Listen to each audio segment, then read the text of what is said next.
All right, guys, real quick, just want to give you a little insight. Whether you're a homeowner, you rent an apartment, tenant, whatever. This here is a 200 amp Cutler hammer panel, electric panel. So we get calls quite often, believe it or not. A homeowner says they lost their living room outlet. So let's call 37 living room outlet. They come, they look at it. Okay, I know this and this is off. All these are off. That's normal. Everything else is on, normal.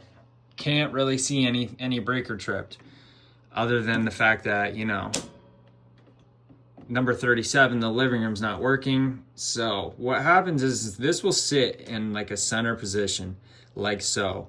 It's not all the way back like so. It's like this, it sits in that happy medium style when it's tripped.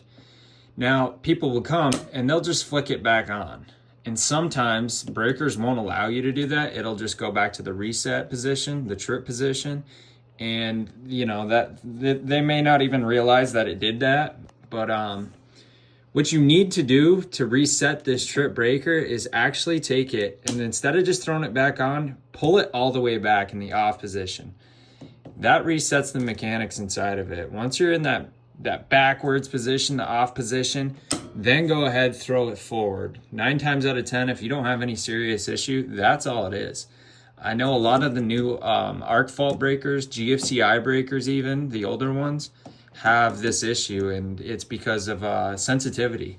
Now, that's not to say, you go to take this from that middle position, throw it back on, and it trips again. That is very common too, and that does typically tell you there is an issue somewhere.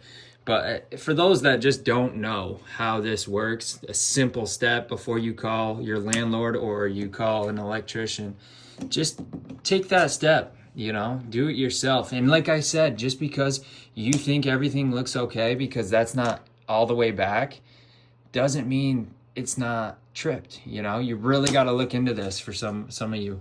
Like I said, this is an older Cutler hammer panel. Some of you probably have these, but just a little tip for you guys. If you didn't know, now you do, and hopefully that helps.